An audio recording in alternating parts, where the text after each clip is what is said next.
Shireen Chengadu is Executive Director of Academics at Gibbs, and it's enrollment time, isn't it, Shireen? It is. Mid-May is when the enrollment for 2013 commences. It's going to be a very, very busy period, as it usually is each year. Now, again, academics, of course, it's quite a long process. 2013, it seems a million miles away. As part of that process, what do I need to have ready? Because we've seen many other universities where the queues are a lot longer, less exclusive establishments. It's going to be busy for the academics. How do I make sure that I get in, facilitate, and sort of oil the wheels, as you were?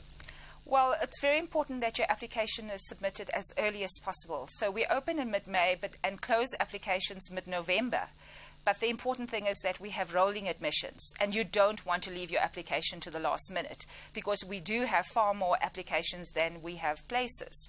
So my suggestion always is, when someone inquires about the MBA, is to complete the checklist as soon as possible, submit all the necessary documents, keep in touch with the admissions office, and make sure your application is complete on time. Be a pain in the butt, basically. Absolutely. All right.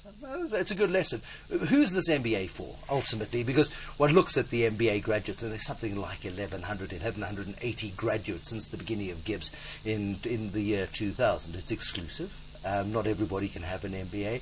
Where's the cutoff? Well, I think that's a very good question, Bruce. The MBA certainly isn't for everyone. It's certainly not for a young graduate who's just come out of university. It is more for somebody who's in line for an executive or senior management position and is part of the management pipeline in their organization, and they are recognized for their talent and sent on the Gibbs MBA program to achieve that particular aim. Not everybody can afford the time out, though. That's the real problem with many MBAs, is not many employers are happy to let people go for 8 or 9 months, or however long it takes to give birth to an MBA. Well, that's true. However, if you consider the return on that investment, you would see more companies are recognizing that the return is far greater than not choosing to send somebody on the MBA program. However, Gibbs does offer a number of formats. So let me just talk about that for a minute. There's the modular program, which is 4 days in the first block and 3 days in the second block. It's a Thursday to Sunday in block 1 and Friday to Sunday in block 2. Now, you can use that as a selling point, because, you know, if you're giving up your weekends, 4 days of your weekends, your company will match that easily. And so that has been a winning formula. But in addition to that, there may be people like those that you said, companies won't let them go because of the nature of their jobs. So there's the evening program, because ultimately we do believe in a face-to-face contact program. So you have the choice of choosing the evening format or the modular format. The important thing is that you get the same faculty, the same curriculum, same number of contact hours, so you don't miss out. Isn't there a risk of that being perceived, however, as a bit like MBA Light? MBA Light? Is there such a thing as MBA Light? No ways. The program is never considered a light program. If you look at what happens in the 2-year process, the first thing you ask somebody who's studying an MBA, they talk about the workload. And that is about the pressure. And it's a deliberate build-up of that pressure. Because as you progress in your career, the pressure never eases. And so learning to balance those multitude of demands, complexities, increases. So there is no such thing as a light MBA in the Gibbs program. Probably the most quoted person in the world, other than William Shakespeare, is Winston Churchill. He said, "All I can promise you is blood, tears, toil and sweat." Sounds a bit like the Gibbs MBA. Absolutely. We do promise that. We do have lots of blood, sweat and tears.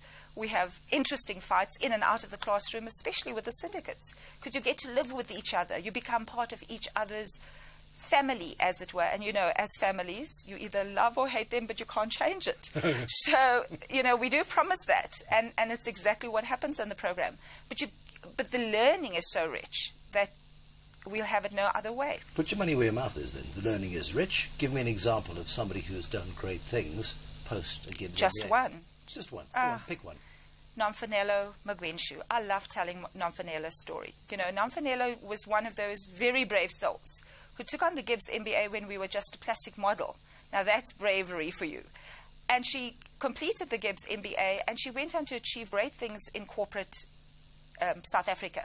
However, she decided that she wanted to do much more than that, and she became the COO of the Soccer World Cup in 2010. reporting into Danny Jordan, no mean task, having Sepp Platter to report into, and she delivered. We know the success of that story. And what Nomfanele often talks about is about how the general management experience of Gibbs MBA gave her the opportunity, A, to have the knowledge, B, the experience of dealing with complexity and complex, diverse people, and all of this she used to her advantage to pull off a mean achievement. Shireen Chengadu, thanks very much. Executive Director of Academics at Gibbs. You've been warned.